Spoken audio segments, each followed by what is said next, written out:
Olá, irei apresentar a resolução da primeira prova de estruturas de madeira. As questões dessa prova falam basicamente de levantamento de cargas e combinação de ações. Aqui temos as duas questões que serão resolvidas. A primeira pede para fazer o levantamento das cargas permanentes, sobrecarga e vento, e considera que a ação do vento de sobrepressão igual a 0,20 N por metro quadrado, atuando perpendicular à superfície do telhado. Segunda questão, calcular o momento fletor solicitante de cálculo para essa terça, para os eixos locais x e y. E aqui são alguns dados que vão ser utilizados ao longo da resolução. Aqui temos a planta da cobertura, onde mostra que as terças estão espaçadas a cada 2 metros, o espaçamento entre as tesouras são de 3 metros e a altura da tesoura de 1,8 metros. Em relação à ação da carga de vento, aqui mostra ela atuando perpendicular à superfície do telhado e o valor de 0,2 kN por metro quadrado. Eu fiz aqui um passo a passo de como irei resolver as questões, considerando então que o cálculo será feito para uma terça do telhado e considerando essa terça aqui para ilustrar os problemas, o primeiro passo será realizar o levantamento das cargas. Nós temos aqui 3 cargas que estão atuando, as cargas permanentes, a sobrecarga e vento. Então, o primeiro passo é realizar o levantamento das cargas permanentes. Então, a carga permanente que está atuando na terça é o peso próprio da terça e o peso próprio da cobertura, tanto em projeção inclinada como em projeção horizontal. E o segundo é a sobrecarga. E a carga de vento já foi dada no exercício. Estamos calculando aqui em kN por metro quadrado, o levantamento da carga que está atuando sobre a área.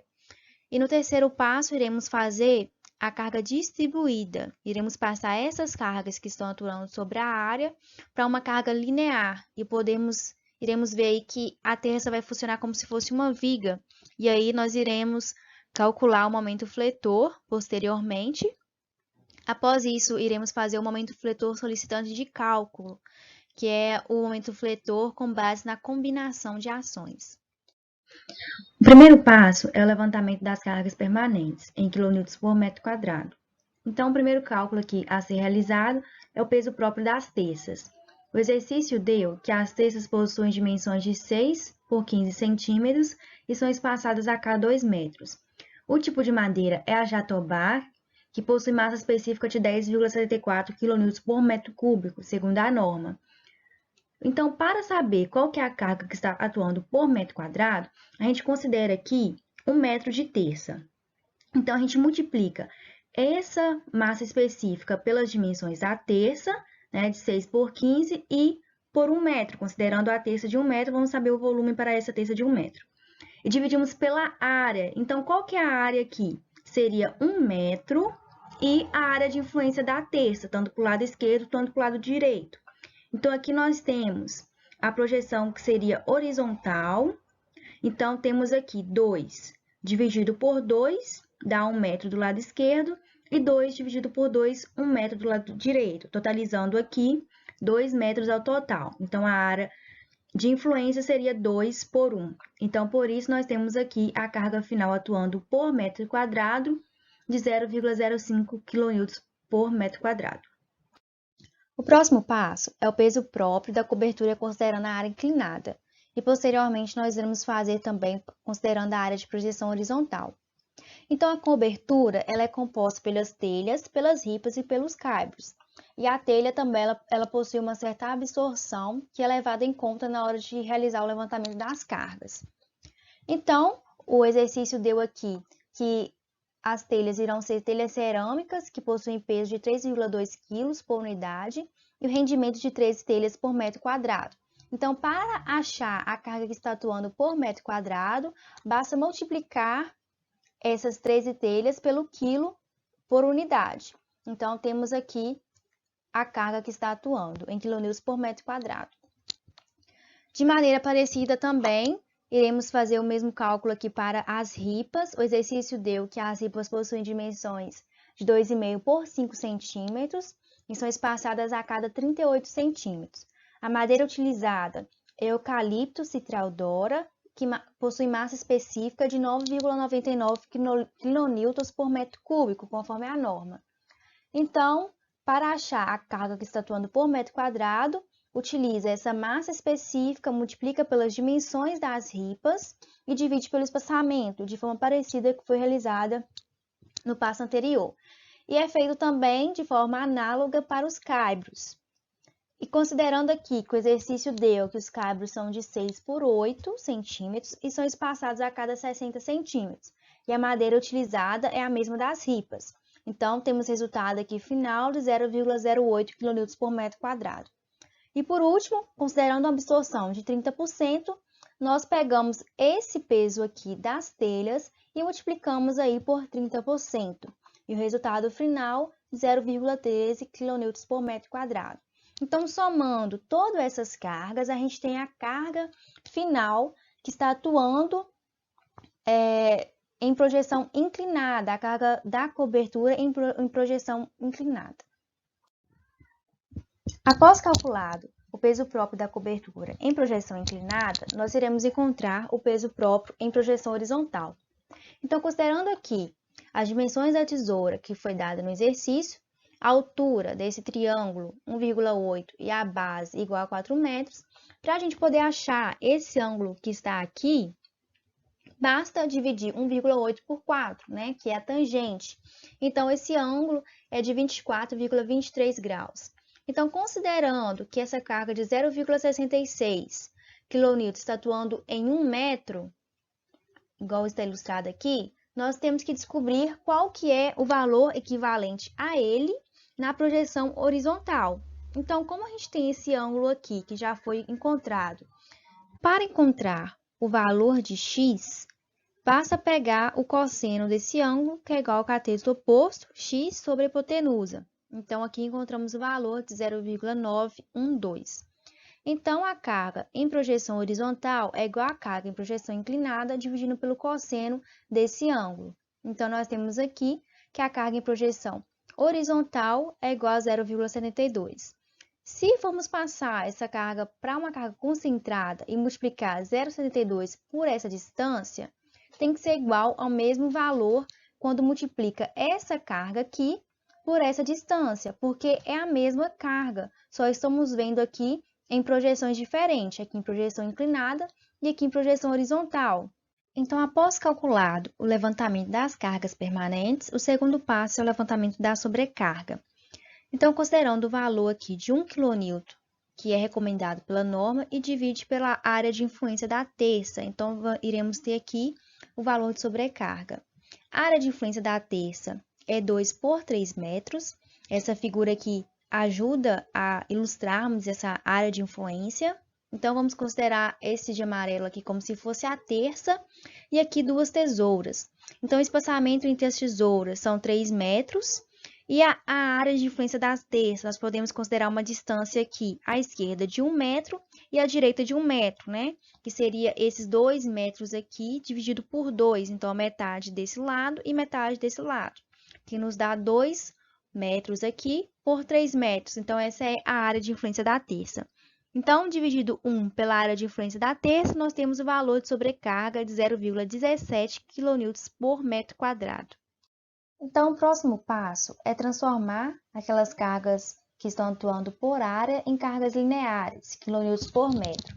Então, considerando aqui um desenho ilustrando a situação, nós temos a terça, considerando aqui como se fosse uma viga biapoiada, e uma carga aqui linear, que é essa carga que nós iremos encontrar nesse passo. Então, considerando aí a carga permanente, primeiro o peso próprio da terça, que já foi calculado, 0,05 kN por metro quadrado, multiplicado por 2, né, que é esse valor aqui, conforme foi explicado anteriormente, nós vamos ter essa carga aqui atuando nesse lado aqui, ó, linear, em relação a esses 3 metros. Então, nós temos a carga aí de 0,10 kN por metro. O peso próprio da cobertura, pegamos a carga aqui de projeção horizontal, de 0,72, e multiplicamos por 2, né? Que seria esse valor aqui também. Olhando nesse desenho aqui, que a carga, né, horizontal, ela está nessa direção. Então, aqui tem a terça, o espaçamento entre terças de 2 metros. Então, considera 1 metro para esse lado e 1 metro para esse lado. Então, por isso que nós pegamos a carga em projeção horizontal, multiplicamos por 2 também, que é esse espaçamento aqui horizontal. Então, somando todas essas cargas permanentes, nós temos aqui um valor de 1,54 por metro. E essa carga, ela está vertical à terça, aqui, ó. Essa carga de roxo, ela está nessa direção, ela está vertical aqui. E a gente tem que decompor essa carga em X e em Y, né? Então, para poder achar essa carga aqui na direção X e Y, nós temos que olhar esse ângulo, né? A direção X aqui é o seno do ângulo, esse ângulo é o mesmo ângulo daqui de baixo, que foi encontrado anteriormente, e na direção Y seria o cosseno. Então, é isso que foi feito aqui embaixo.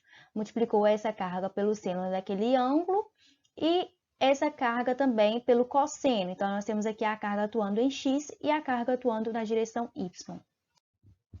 Para a sobrecarga, o cálculo realizado aqui é parecido com o que foi feito anteriormente. Pegamos o valor de 0,17 kN por metro quadrado, que já foi calculado, multiplicamos por 2 e encontramos o valor da carga distribuída. Para encontrar na direção X, multiplicamos esse valor por seno e na direção Y, esse valor por cosseno. E temos aqui os valores das cargas distribuídas na direção X e na direção Y. Em relação ao vento, nós não precisamos decompor essa carga. Por quê?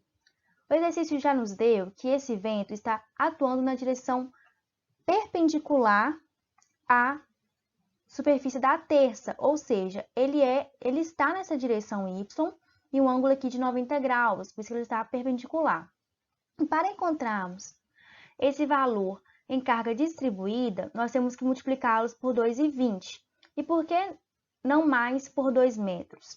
Porque aqui a outra carga estava em projeção horizontal. Então, a gente pegava 1 metro desse lado e 1 metro desse lado.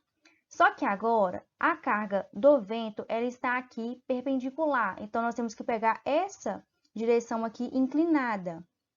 Então, esse valor aqui, dessa terça para essa terça, é igual a 2,20. Então, pegamos 1,10 para esse lado e 1,10 para este lado.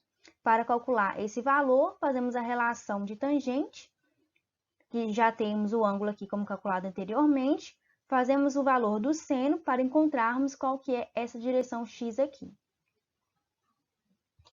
Então, aqui nós temos a carga do vento na direção Y de 0,44 kN por metro.